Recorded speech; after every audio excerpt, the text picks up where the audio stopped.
The fight could stay forever. Break the jam. And treat this life like it'll happen again. You'll be my bloody Valentine. Listen, Megan Fox. Pandemic. Funniest thing. I don't say the story, but again, we're gonna put this in the video. Even though it has nothing to do with it, you know what we're putting this? We're putting this in the video as a part of this is meaningful to me. This is to show you. So we have a pandemic. I have nothing to do. And that's because I don't have Wi-Fi. So every single day I go to my father's house. My father lives about 20 minutes from my home, walking. And I'm not gonna spend my whole day here. So what I do is I go to his house at 12 o'clock. And what I do is I leave his house at 5:30 when he wakes up. What I do is I download shows on Netflix, because I have a Netflix subscription for some reason. I download shows. I download videos, I download music. And every single day, I have to walk for 10 minutes. Now, when I'm at my father's house, I watch videos. When I'm at home, I watch videos. But when I'm on the road for 40 minutes a day, we get 20 minutes back and forth, right? I'm listening to Bloody Valentine. Not once, every single day, for a month. It was that good. That was that good. Bring back to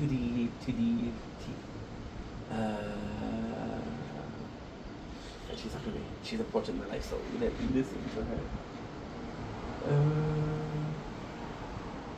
Okay. I don't know why you tell me that, but okay. So yeah, so it's kind of sucky because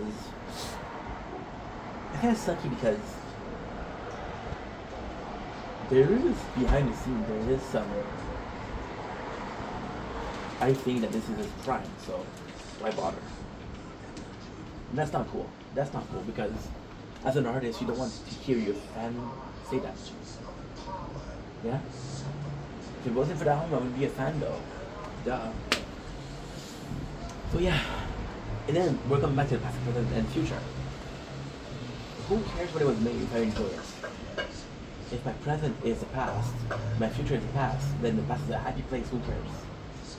But then if the past is a prison in which you're not allowing yourself to move on, we just talked about this. We literally just talked about this in another way, but we just talked about this. I'm not allowing myself to better myself. I'm not allowing myself to live a better future because I'm stuck in the past, enjoying what is the peak of my life. But the peak of my life is only the peak of my life because I believe it to be the peak of my life. I believe the peak of my life to be the peak of my life. Therefore, I don't make an effort to get another peak. Therefore, I don't get another peak. And therefore, the peak of my life is still the peak of my life. Not because there's not better out there. Because I imprison myself in these memories. Does it make any sense? Does to me, there's a lot of these. That's why you know I'm Canadian. It makes sense to me. A bit of a crazy speech, but hey, if you're saying you missed out. So yeah, and that is the conclusion to my past, present, and future. So what's left? Hey, you're right. Let's finish the video with something that's a bit more dramatic. Something that is apropos to take it to my downfall. Why is Get to My Downfall so good? It's literally a guy losing his mind. It's literally a guy going through depression. And to me, it's amazing. To me, it's amazing. One of my favorite YouTubers was Nikocado Avocado. Until he said that all of it was fake. It was a character that was playing. He was watching us like ants on the hill. And at that time, I was like, bro, you're such a douche. There's something beautiful in this decay of humankind. There's something beautiful in this artistic decay of humankind. I am in pain, therefore I create. I create because it feels like a therapy. It feels like a therapy, so I'm sharing my pain with you guys. And out of this pain comes out a beautiful product. Maybe music, maybe painting, maybe fighting, maybe content, right? Comes a beautiful product, which is a direct result of my state of mind. The state of mind is beautiful. The music that I'm going to do is more positive. My state of mind is more negative. This product I'm going to be doing is more negative. What if pain was relatable? Then you associate pain with being relatable. Everybody goes through pain, right? Everybody goes through shit. Right? Right, yeah, you're right. So what do we have left? What do we have left? You have the level of pain. If pain ends up being relatable, then everybody wants to live pain. Because again, you grow from it, this experience. It's a beautiful thing. I'm not talking about self-SH. What I'm talking about is a world where you inflict yourself pain. And this is not even like something that is masochist. Just get her out there. She's better than you. She's out of your reach. You still hold on to the hope. Why? Because it's worth living. You don't have a chance, so you go out for the girls. You get heartbreak, but for seconds on a day, for hours out of the week, it feels freaking good. Like wow, what a feeling. What if that love was worth the pain? You know? And at the end of the day, you went through shit, so you're more relatable. At the end of the day, you went through shit, so you're more knowledgeable about life because you've been through stuff, right?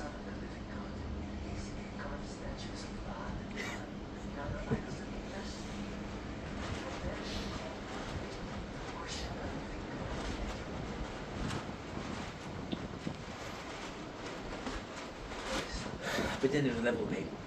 See, happiness isn't quantifiable. Pain is. Anger is unquantifiable. Pain is.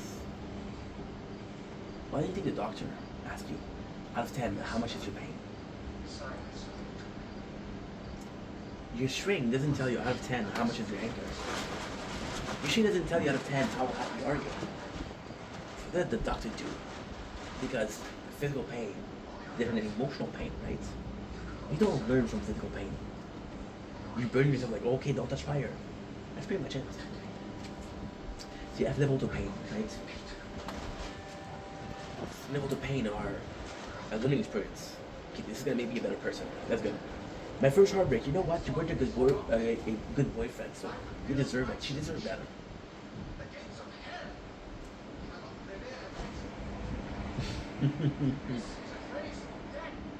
Yeah.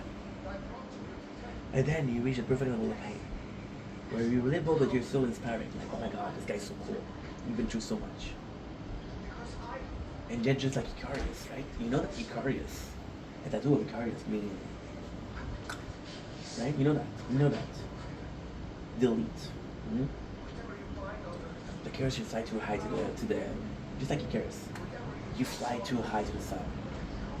And that pain changes you and it makes you fucked up. And then you're not cool anymore, you're weird.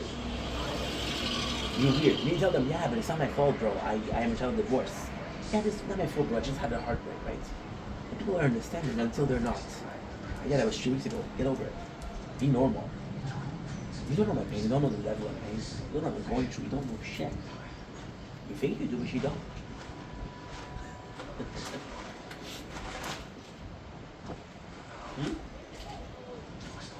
I finished Lost today. And my heart is broken because Lost is so good.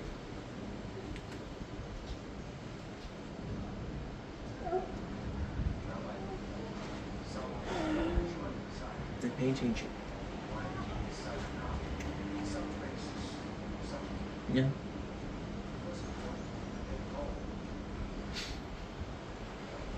So you're stuck in between a level of pain which will make me better and a level of pain which is tolerable. So why am I saying this? Take it to my downfall. Because my downfall is perfect experience. It's a lot of pain, it's artistic. It's a lot of pain, it's relatable. It's a lot of pain, but somehow it makes sense. It's put in a way where it makes sense. It's a lot of pain, but you survive. And you end up stronger. You know what's beautiful about that pain? And the worst thing is I did a drunk video about it. A drunk video, I was drunk, but it's still a good video. Well, good, it's a... No matter what you think about the music that he makes right now, you can see that there's a proof, there's just solid proof. There's a concrete proof in the city of concrete, that he went through shit. When I tell you that one of my biggest regrets is not filming earlier, because you don't know how much I worked on myself, you don't know how much I've been through. You don't know how much I suffered to get to where I am, right? then how selfish it is for me to think that you guys need to see that. And if you don't see that, then I'm not being honest and I'm hiding stuff, which is not true. I'm not hiding stuff, right? So then fudge. That was important for my genesis. And the lore of who I am. This is important online but also in person. Because it altered my brain chemistry. My association of life is altered. You think a baby, you think about injustice in the world? No. Wait a couple of years. Change his brain chemistry a couple of times. And they'll hate the world. That's part of life. That's part of being normal. It's a normalcy of relevancy. You're relevant because you are in pain. You're relevant because you feel alive. You're relevant because you feel emotion. And this emotion proves that you're alive. In this numbness, there's nothing. And in this nothing, there's numbness. So then I realized that it was quite selfish. I want to show you the pain. Just so I can brag about myself, I forgot, right? But then I realized something. Nobody cares about the caterpillar. Nobody cares about the cocoon. Why? Well, they just said that I was lost, right? There's this scene in Lost where there's a caterpillar in a cocoon. And there's a hole, and he's ready to go. And a character in the show takes a knife. I can open up the cocoon, but if I do, it's gonna be too weak to survive. If I do that, I kill it. And I don't want to kill it, right? But then, here's the thing. We're all... Ooh, that's almost dropped the phone. Imagine. We're all caterpillars. We're all really right? And that's not pretty simple, right? The caterpillar has a 3 months lifespan, right? So you go to 3 months lifespan, and a month of that is caterpillar life. And a month of that is your home life. And a month of that is butterfly life. Now, everybody will only care about the moments of your life. For us, humans, it's a prime. When you're 18, 20, you're 30. At 40, you're old. At 10, you're young. At 50, you're not even supposed to be there. At 60, everybody forgets about you. Right? Doesn't matter. Because some of us will take 20 years to be a butterfly. Some of us will take 40 years to be a butterfly. You know?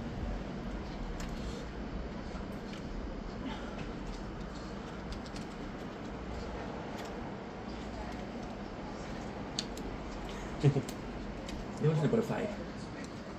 Don't care about how many leaves you add. You don't care about how hard it was to get out of the cocoon. And yeah, that sucks. So at the finale, every single moment of your life is important. Every single moment of your life is important. Why?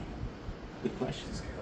Every single moment of your life is important because it leads you somewhere.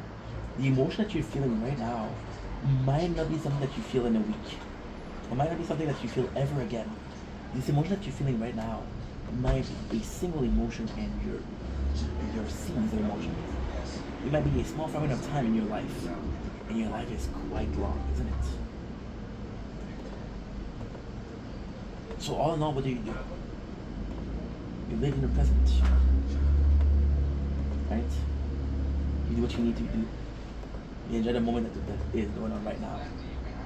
And when nothing is going on, you're supposed to have to feel nothing. You're supposed to say, you know what? Nothing is going on and that's okay.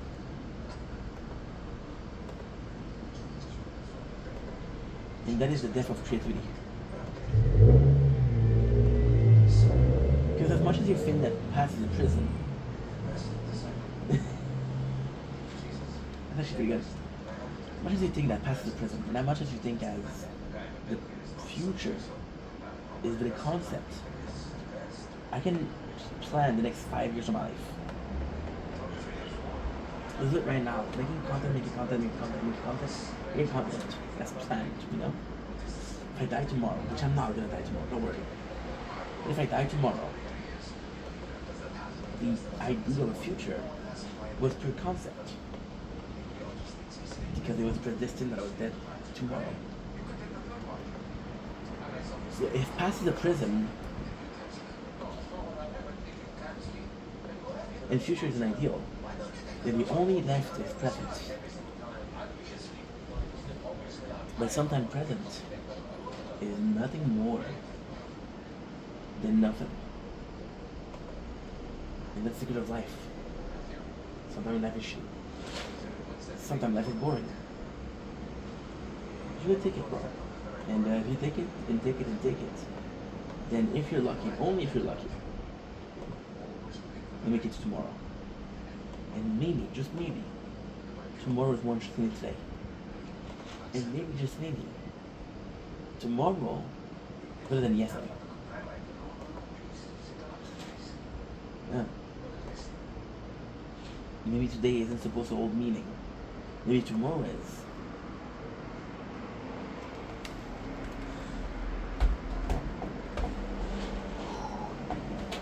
That might for me the meaning of life. Who knows?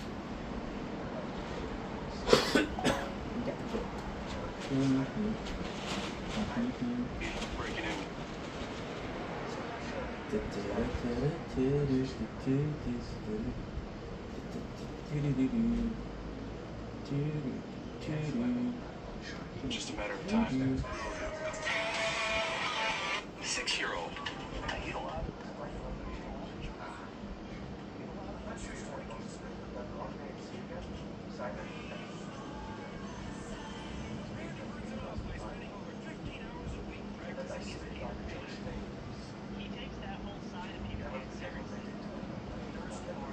That girl was a baddie, holy.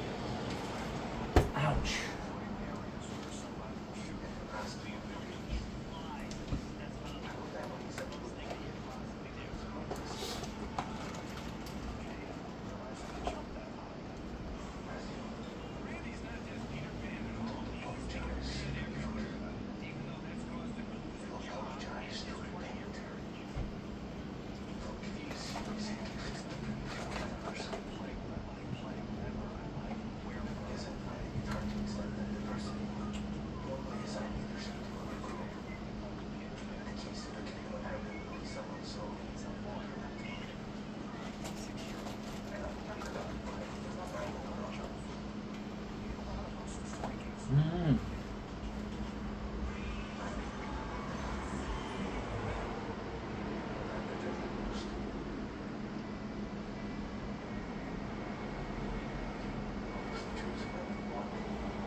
What are you doing, dude?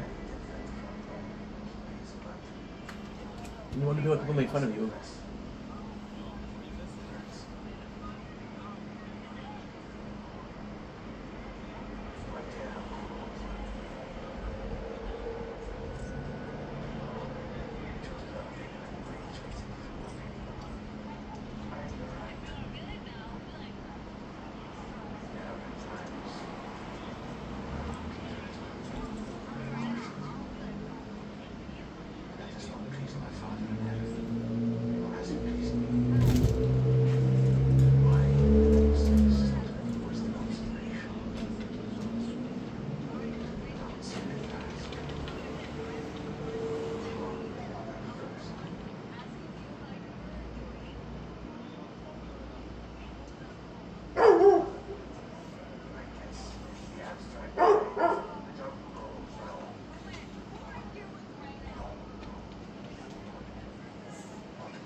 Never. I don't even have one.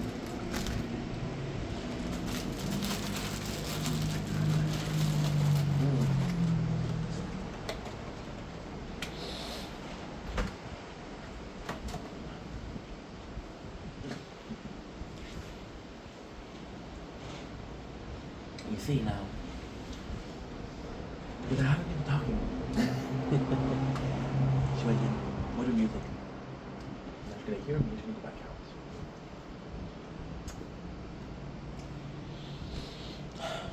Okay.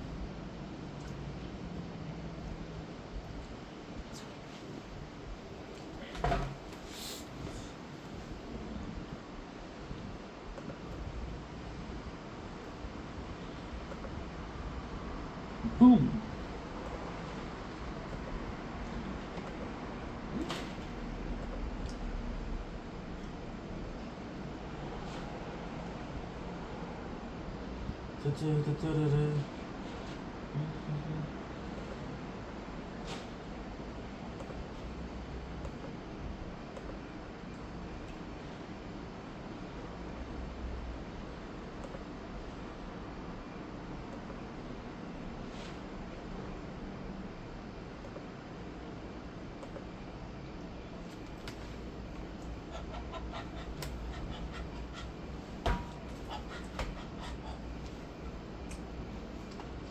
I'm right where you left me.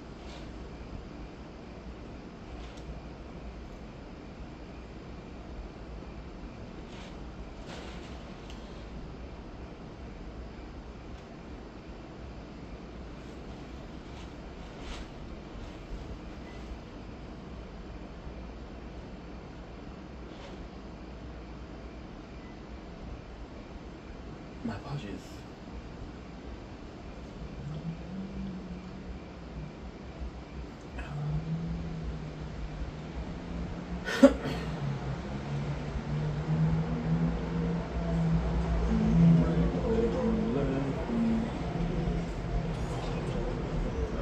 The fight. Fuck.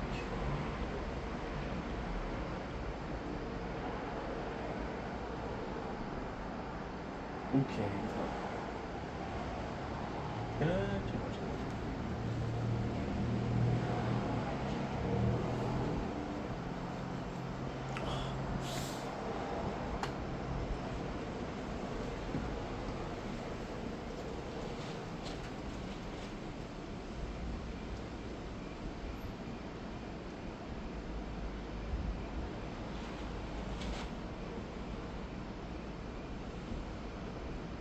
No way. Sorry.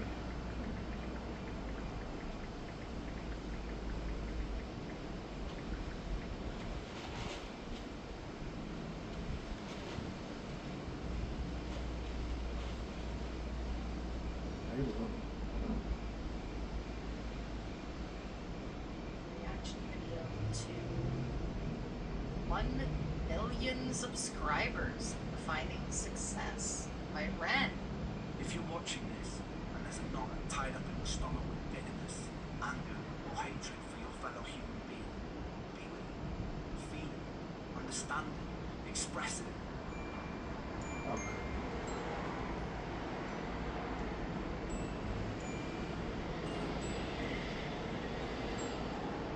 What the heck is wrong? What's wrong?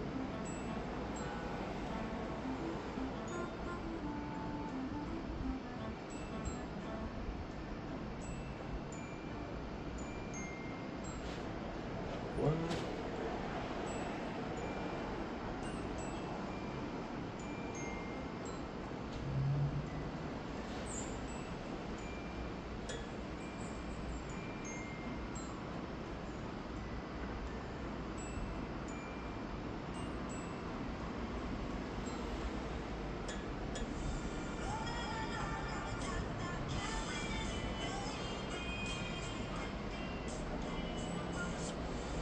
I think it's too, bro.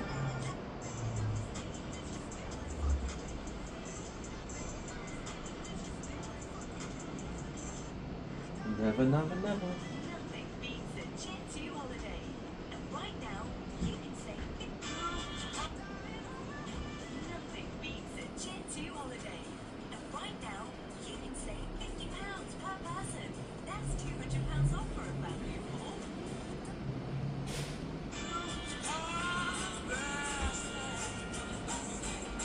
Aww. Aw, Charlie.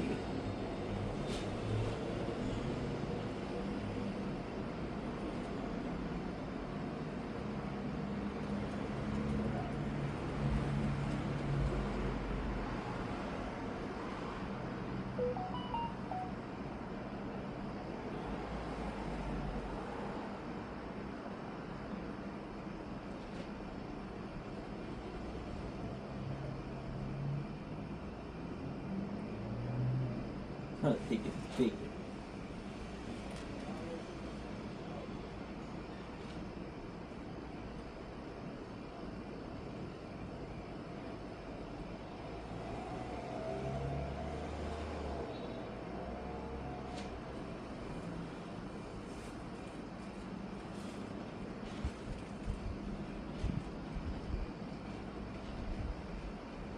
Ugh.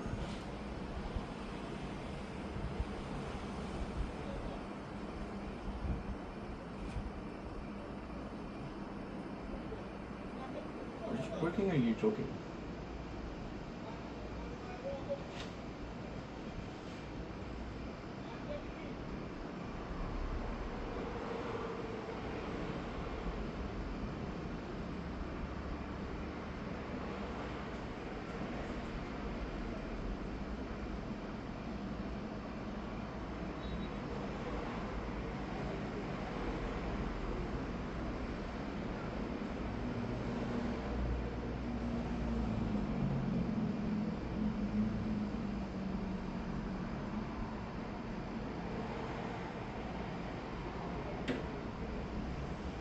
The belly, dude.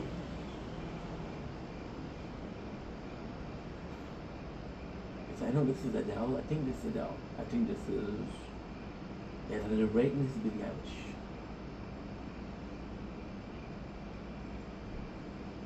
Not sure, sorry. Copy.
That's a lot of work. Nothing. No thanks. I'm a good boy. Wake up. To reality, obstacle of gravity. Trong Lancashire Bay. What a beautiful intro. Okay. Don't make it super late. Don't call it a show. What to do? Well, very preppy today. Very preppy. Went to see my mom. I wanted to look good, make her happy. Very preppy. Today, I am going to be drum rolling my way to your heart. Little drum boy from The Office. Which I've been gaining some time because I'm doing something in the background. I'm really not supposed to know I'm doing something from the background because they're like, oh, H don't care. Sorry, I'm a workaholic. Today we are doing number 2 de saison 1 de Prison Break, which I don't know how you say it in Romanian. And I'm gonna try to finish season 1 today because we've been watching season 2 a little bit yesterday, and it's how did the kid say it? Low-key hype. Low-key hype. Lorsque leur trou est découvert, les prisonniers doivent se passer en partie révasion.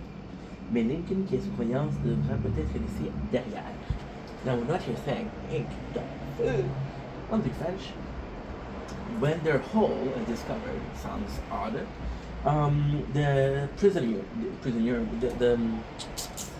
The inmates, have to hurry and tempt their evasion. Lincoln, who's under surveillance, might be left alone. Look at the face of Sarah. She is heartbroken, dude. What a good actress. I can say actor because, you know, can I really tell people their gender and assume their gender? No. So let's not do that, please. We're in 2025, thank you. So we're gonna skip the reminder. Bellic is finding the hole now. Thankfully speaking, guess who's there? Eminem in the song Guess Who's Back Again. She leads back to the friend. We have Mister. Oh, by the way, I forgot to say the tweener. I forgot the whole part where tweener almost got raped by Avocado, which is the name of the inmate that's with him. The villain run out of ID. We started with Abruzzi, John Abruzzi, with Sucre, Hey Papi, with Michael Scofield, with Lincoln Burrow, and now we're at Avocado.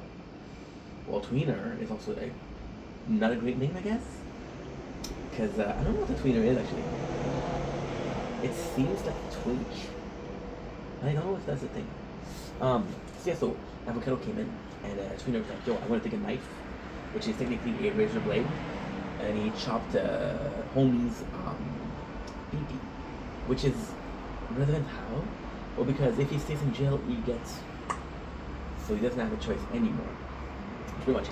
So Bellic comes in and he finds a hole. Luckily for us, our hero, D.B. Cooper, it's a prison show, so inmates are heroes. Makes sense, yes. He comes in and it's like, yo, you ain't gonna do ish. So take a shovel and he hits Bellic. However, he puts him in the hole, which is kind of cool because the same place is going to be the evasion for some of the inmates ends up being the trap for one of them. However, D.B. Cooper gets really injured because somebody broke a coffee pot and he had some glass here, right? So Michael's like, yo, we have to make the exit tonight. I need to do one thing because they bring dogs in. Now, there's a possibility that there's always been dogs, but now there's dogs. So then Michael tells the inmate, make your own stink. So some of them are super smart. Like for example, Steve had to use rubbing alcohol, and DB used disinfectant that he's doing on the wall. Sucre and Michael use bleach. Teabag use cafeteria food, and John Abruzzi use horse's manure. Did I remember correctly? I think I did. I think I did. When you remember how they hide their stinks, because of course I'm watching this show for entertainment purpose, but I'm also watching this show because one day I'll be in jail for a horrible crime against humanity, and I'll be looking to escape, and this is gonna be my blueprint. So we have Michael, and we have. This is so crappy because today I went to my mom's house. Yes, my mom's house. That's the name of the podcast. And I was on the box and I was watching for season 2, and I'm at season 2 episode 4, still watching this back. I just want to move on to it, but all in hopes. So we have Lincoln, who's really behind it, and this is where the show gets kind of dull. Not on purpose, but it gets kind of dull. So how does it get dull? Good question. I'm glad you ask. It gets dull because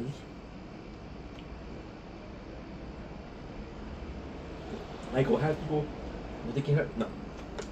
Lincoln asked people to take care of Michael, which would be a very nice moment, very enduring moment.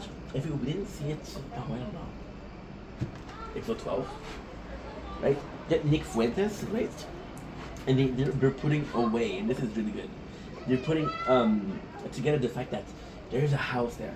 There is a house that is bought, and the house. See, they're hanging at straws. The straw that says Chance was alive.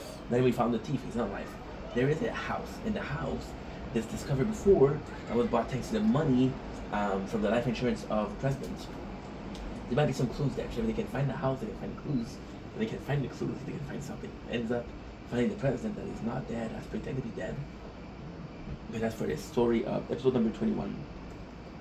So now we have Bellic, who's awake, alive and awake, which is kind of cool because it's a Prison Break uses that a lot. They'll use a lot of moments that are supposed to be fear-inducing. I.e., Bellic is awake, so if he gets out, the whole plan is out. However, you know the show won't hand with the boys stayed in jail. Because imagine if the show gets picked up, and the show is season 2, and they're still in jail, and the whole of season 2 is them leaving the same jail, using Michael's same tattoos. You know, just like that. So we got the prisoner, and you got Michael approaching Tweener, right? And there is a really cool scene here. So the news that Tweener just mauled Avocado is out. Michael could be taking it as Pete to say, yo, if this kids get in, he's dead. So this is possibly also why. See, my problem with Tweener is it's actually very simple. Actually, the quality of the camera here is amazing. It's actually very, very, very simple. There's 3 instances that are going to be our points. Instances, the good guy. Talk about Michael. Talk about John for some reason. Talking about Lincoln. We're talking about who else? John, Lincoln, Sucre, Abruzzi. Talking about the bad guys. CPAT. Okay, then the good guys, there's also Denny Cooper. Now, this CPAT is a very unique case. Is CPAT a bad guy? He's not. I think he's a good guy. I think CPAT's biggest issue is he put himself first. But then he has no friend in the crew. So, of course, he's going to put himself first. Then you got the second one, which is T-Bag, which is a bad guy because he bullied his way into making it out, right? Well, these are bad guys. These are people that we don't want to get out. We're kind of forced to get out. That's pretty much it. However, the weirdest thing is CPAT kind of gained his place because he brought money. So he did bring something to the place, and he didn't bring a lot. See, this is where it gets complex. John Brucey gave a plane, right? Okay, so it's like that also. Okay. Sucre is a cellmate, so he gave his servants, which is good. Abruzzi gave the plane. CPAT gave pills in the beginning. That made Michael seem like he was diabetic. This is good. However, a service for a service. Michael paid for that service, so it wasn't in the kindness of his heart, nor was there a hope for escape. Look at T-Bag. T-Bag bullies his way, says, yo, that don't come. I'm gonna tell everybody. So that's pretty bad. And then there's Tweener. Tweener, who we know is, and this place is absolutely amazing. This place is absolutely amazing for a couple of reasons. And a couple of reasons are going to be so important. And the first reason is, he betrayed the guys. That makes him a bad guy, but the guys don't know that he betrayed them. They don't know he snitched. They don't know that he snitched, guess what? Because they don't know that he snitched, he's still a good guy. Tweener is the only one that didn't kind of bring in something. CPAT helped them with the bleach. CPAT helped them with the cell. T-Bag also helped with the cell, but T-Bag is a piece of shit. Piece of shit. Not redeemable.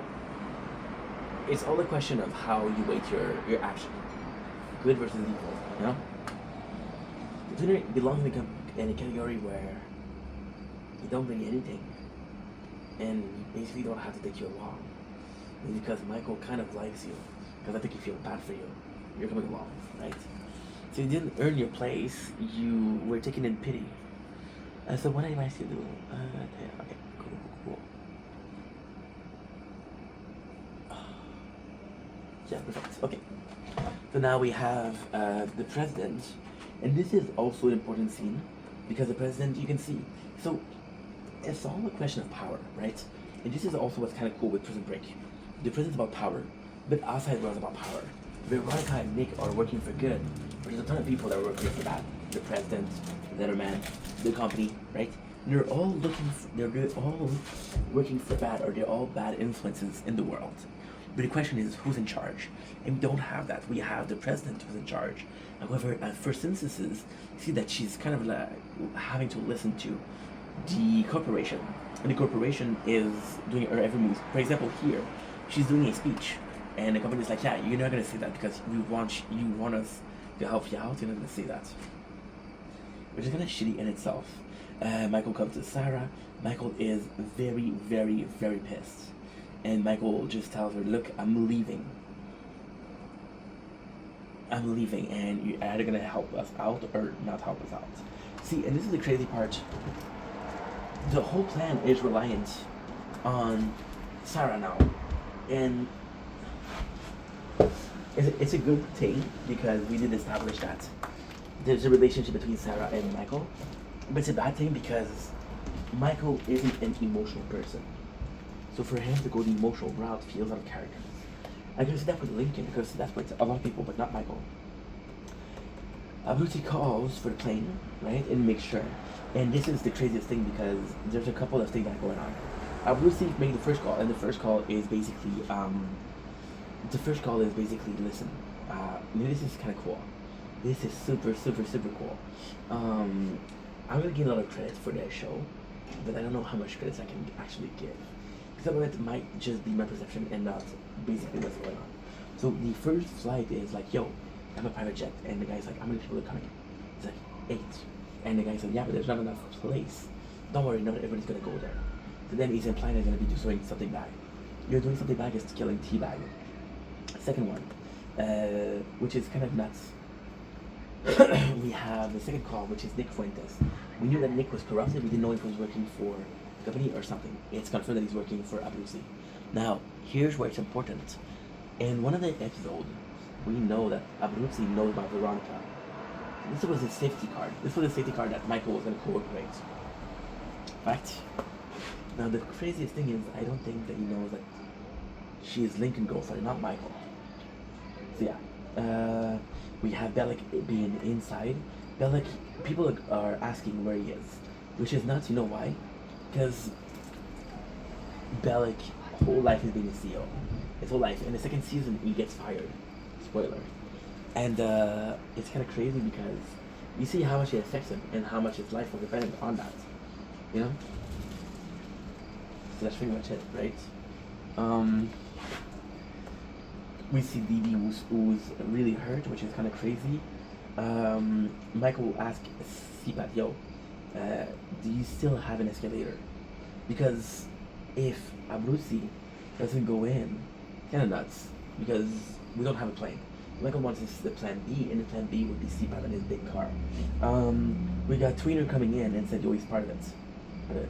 They find a drop of blood, and the guard find a drop of blood. This is a stupid scene, but it makes sense. It's a stupid scene because there's a drop of blood. Why is it a stupid scene? Because somebody is bleeding. Nobody cares. Michael said, "It's me."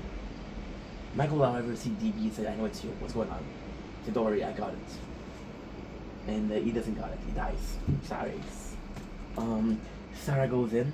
Sarah calls her sponsor because we know that she's a recovering alcoholic. She's a recovering drug addict. Why is that important? Why is it important?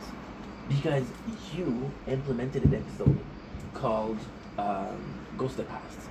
Some shit like that. You implemented the fact that we know that she is a junkie. It's not mentioned anywhere else in the show. It's only mentioned in a flashback. And because it's mentioned in a flashback, then we know and we are guaranteed that she does have a problem. So calling her sponsor is actually quite important because it's a step under recovery, and we know that she's a recovering addict. You know? So then Michael talks to the Pope, and it's a really nice moment because the Pope tells him how grateful he is, how Michael's a good dude, how he owes Michael a lot, and you know what's insane? Michael already planned to use popes. So he has a shank, which we see. You know the craziest thing? The secretary goes in and says, "Hey, I know he seemed like a rough guy, I know he seemed like an asshole, but he actually really cared about you, he actually really values you." And that's to show that Michael should feel bad. And this is more so like Michael should be an asshole, but he's not. So that's pretty much it. So Michael goes to Lincoln and says, yo, gonna have my escape plan. This is nuts. Seabass gets jumped again by his old crew. Why is that important? Because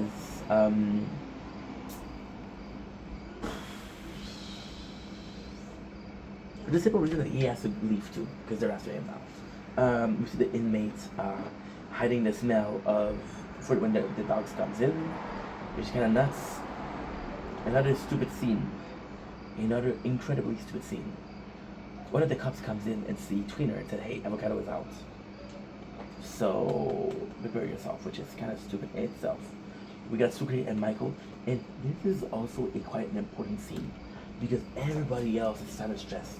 The only one, the two only one that seem sort of happy. I have a back pain. I don't know why. I'm gonna bring the other chair.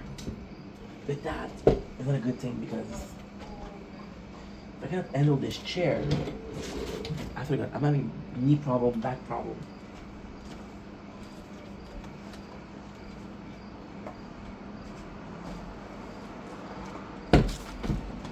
Either my body is failing because I'm too fat or I'm getting too old. In both cases, something is going on that is not okay. And I mean or like it. You like it when I mean or like it? No? Cool. Okay. Oh, much better. Oh, it feels great. Back support. We're gonna end here.